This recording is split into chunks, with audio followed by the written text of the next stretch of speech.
조갑제 TV 시청자 여러분 안녕하십니까? 2023년 10월 18일 오전 10시 30분입니다. 오늘 새벽에 제가 제 일보를 말씀드렸습니다.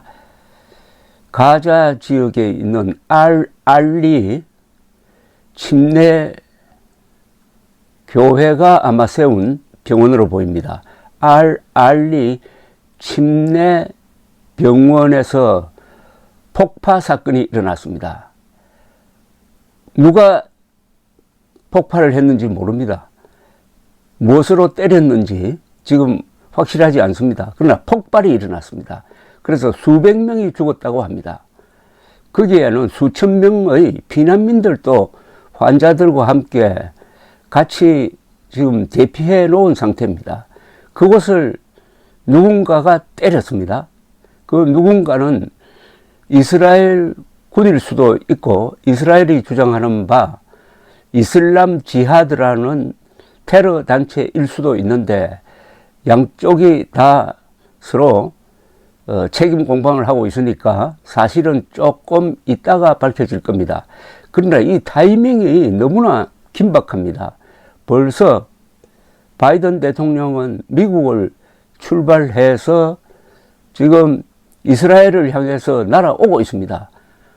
바이든 대통령은 출발 전에 이 문제에 대해서 아주 우려한다는 성명을 발표를 하고 비행기 안에서 에어포스 1이죠. 그 비행기 안에서 진상조사를 단단히 하라고 지시를 하고 아마 관련 여러 정상들과도 통화를 한 것으로 보입니다. 바이든 대통령의 역사적 이스라엘 방문 직전에 이런 사건이 터졌습니다. 자, 여기에 대해서 우선 가자 측을 장악하고 있는 하마스 쪽은 이스라엘이 폭격을 한 것이다 라고 주장을 합니다. 이스라엘이 폭격을 했다. 그러나 이스라엘 군 당국은 우리는 폭격하지 않았다. 그 근방에는 폭격이 이루어지지 않았다. 우리 정보로는 이슬람 지하드라는 이 하마스와 또 다른 테러 단체가 있습니다. 이슬람 지하드가 로켓포를 쏘다가 그게 잘못 떨어진 것이다. 오폭을 한 것이다. 그것을 뒷받침할 만한 우리가 통신 정보가 있다. 즉 이게 이슬람 지하드가 한 것이라는 것을 자기들끼리 이야기하는 그런 통신 정보가 있다. 그리고 우리 드론 사진도 있다. 드론 사진에 따르면은 흔적이 남아있다. 그 흔적은 뭐냐 하면은 병원 주차장에 로켓탄이 터진 흔적이 있다. 그것은 우리가 폭격할 때 생기는 그런 흔적이 아니다. 금년간에 우리가 정보를 공개하겠다. 이렇게 이야기한 지가 한 몇 시간 지났습니다. 아직도 정보는 공개되지 않았습니다. 그러나 이미 후폭풍은 시작되었습니다. 서안지구 요르단강의 서쪽에 있는 웨스트 뱅크라고 불리는 곳에 사는 팔레스타인 사람들이 시위를 하고 있습니다. 격렬한 시위를 하고 있습니다. 그리고 팔레스타인 당국이죠. 하마스와 다릅니다.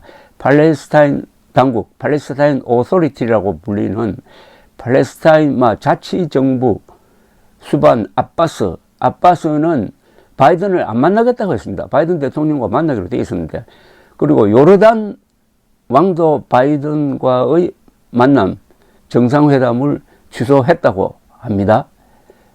이렇게 되면은 바이든의 이 역사적 방문이 상당히 이 사건으로 흔들린다는 이야기가 되겠습니다.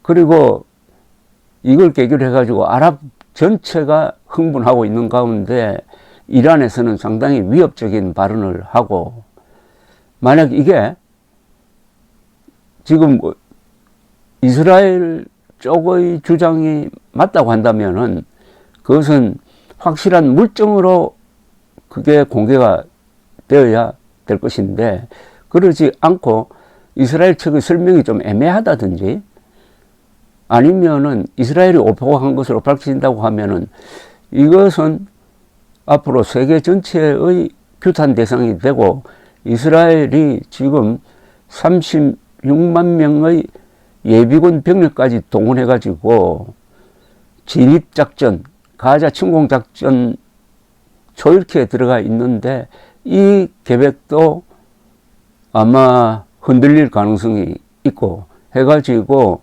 전체 방향에 큰 역할을 할 것으로 보입니다. 그런데 그동안 이스라엘이 민간인 지역을 피하고 하마스와 관련된 시설, 하마스 요원들이 숨어 있는 곳, 하마스의 지휘소가 있는 곳을 집중적으로 때리고 특히 요인들을 하나하나 죽여가고 있습니다. 벌써 한 대여섯 명이 폭격으로 죽었습니다. 그 폭격하는 장면을 또 찍어가지고 동영상으로 계속 IDF, 이스라엘 디펜스 포스에서 홈페이지에 계속 올리고 있습니다. 근데 그 장면을 보면은 아슬아슬하긴 해요. 그 주택 밀집 지역에서 그 집 하나를 딱 십자로 표적을 삼아가지고 딱 때리는데 저렇게 하면은 옆집은 어떻게 되나 하는 걱정까지 생기고 저 정보가 잘못되면은 어떻게 되나. 근데 이것은 굉장히 큰 병원이니까 그런 그 실수는 없었을 것으로 보입니다. 그러나 그동안에 이 WHO 세계보건기구의 주장에 따르면은 자신들이라기보다는 의료시설이 여러 번 공격을 당했다 뭐 이렇게 주장을 하면서 이스라엘 측을 조금 비판을 하고 있습니다. 이런 사건은 사실은 예상할 수 있는 거죠. 민간인 지역에 대한 폭격은 대단히 위험합니다. 막 무차별 폭격을 하면 그건 또 문제가 다릅니다. 2차 세계대전 때는 맨 처음 독일이 런던을 무차별 폭격했습니다.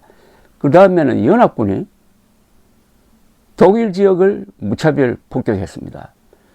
심한 경우에 드레스덴 같은 데는 하룻밤 폭격으로 수만 명이 죽었습니다.